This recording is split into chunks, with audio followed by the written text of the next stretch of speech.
بسم اللہ الرحمن الرحیم. ونس اگین السلام علیکم ورحمۃ اللہ.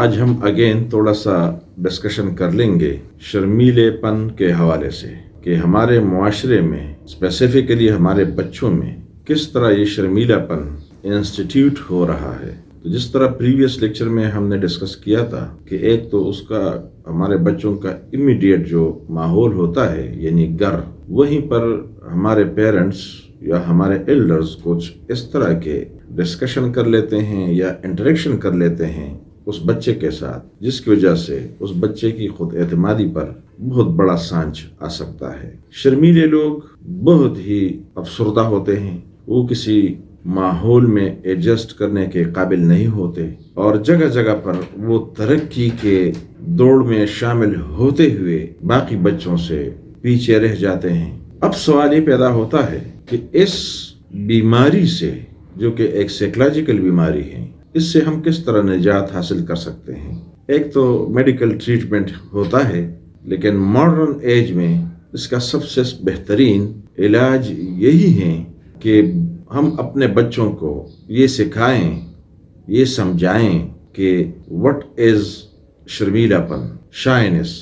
جب ہم ان کو زیادہ سمجھائیں گے، اس کے پیچھے عوامل کے بارے میں ان کو بتائیں گے، تو جب ہمارے بچے انہی عوامل کو اپنے پرسنالٹیز سے ہٹا دیں، ریموو کر لیں، تو اس کے بیسس پہ وہ ایک اچھے سٹیزنز، ایکٹیو سٹیزنز بن سکتے ہیں. How ever, neuro language programming کے تحت کچھ ایسے ٹیکنیکس ماڈرن سائنس نے ایجاد کی ہیں جس کے تحت انسانی ذہن کو بہت آسانی سے ری پروگرام کیا جا سکتا ہے. یعنی ایسے بچوں کو اگر ہم یہ سکھائیں کہ یہ جو آپ نے شرمیلا پن اڈاپٹ کیا ہوا ہے اس کی کوئی وجود نہیں ہے، this is just a perceived sense of deprivation اور سم سارٹ آف انفیریٹی. اگر ہم اپنے بچوں کو یہ باتیں سکھائیں تو میرے خیال میں شرمیلا پن ہمارے معاشرے سے ختم ہو سکتا ہے.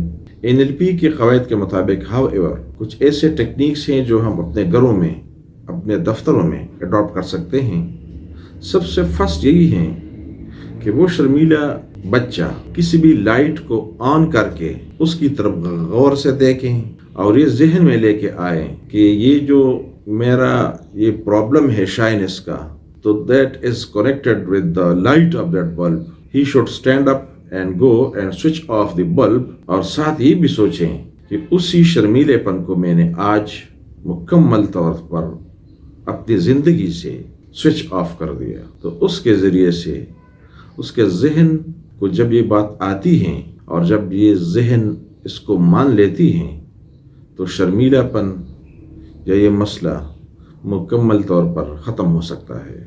ایک دوسرا سب سے اہم ٹیکنیک اس کے حوالے سے یوز کیا جاتا ہے کہ کوئی بھی شرمیلا پرسن، یاد رکھیے کہ شرمیلا یا شرمیلے صرف بچے نہیں ہوتے، 40 سال کے لوگ بھی شرمیلے ہو سکتے ہیں، 50 سال کے لوگ بھی شرمیلے ہو سکتے ہیں. which usually acquire other compulsive diseases or problems. کوئی بھی پرسن اگر شائنس کا شکار ہو تو یہ تصور میں وہ لے کے آئیں کہ میرے پاس میرا ایک ہمزاد بھی بیٹھا ہوا ہے یا کھڑا ہوا ہے، اور وہ ہمزاد اس طرح کا ہے کہ اس میں بالکل شرمیلے پن کا کوئی سوال ہی پیدا نہیں ہوتا.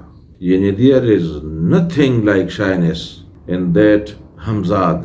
یعنی کسی دوسرے پرسن کو وہ اپنے پرسیپشن کے حوالے سے اپنے مائنڈ میں اس کا ان کی پرسنالٹی بنا کے اس کو رکھ لیں، پھر اس کو جب وہ دیکھ لیں تو وہ یہ ٹرائی کر لیں کہ ان سے ملیں. اگر نہ مل سکتا ہو تو اس کے ذہن میں لے کے آئیں کہ اسی ہمزاد کو، یعنی this gentleman will consider that ہمزاد as his part. تو اس کو ایسا کر لیں کہ وہ بچہ یا یہ وہ پرسن اسی ہمزاد کو لے کے آئیں ذہن میں اور اپنے آپ میں ایبزارب کریں، اور پھر یہ سوچیں کہ وہ ہمزاد کے جو کوالٹیز تھیں all of them have entered into my personality. تو یہ بھی ایک ایفیکٹو ٹیکنیک ہے شائنس کو کم کرنے کے لیے، شائنس کو بگانے کے لیے. تو میرے خیال میں اس ڈسکشن یا گفتگو کو اگر ہم غور سے دیکھیں تو ایک بات واضح ہو جاتی ہے کہ شرمیلا پن یا shyness that has been created by the society. This is not a natural thing. اور جو بھی چیز نیچرل نہ ہو تو اس کو ہم ریموو بھی کر سکتے ہیں اور اس کو اپنی زندگی سے ہم خارج بھی کر سکتے ہیں. Hope all Pakistanis and all people around the world will adopt such easy measures to distance themselves from shyness. Thank you very much. Inshallah ta'ala next video میں اس سے بھی ایک اہم ٹاپک پہ ڈسکشن کر لیں گے. اگر آپ کو یہ ویڈیو پسند آئی ہو تو پلیز ہمارے اس چینل کو سبسکرائب کریں اور بیل آئیکن کو دبانا نہ بھولیے گا. Thank you. السلام علیکم ورحمۃ اللہ وبرکاتہ.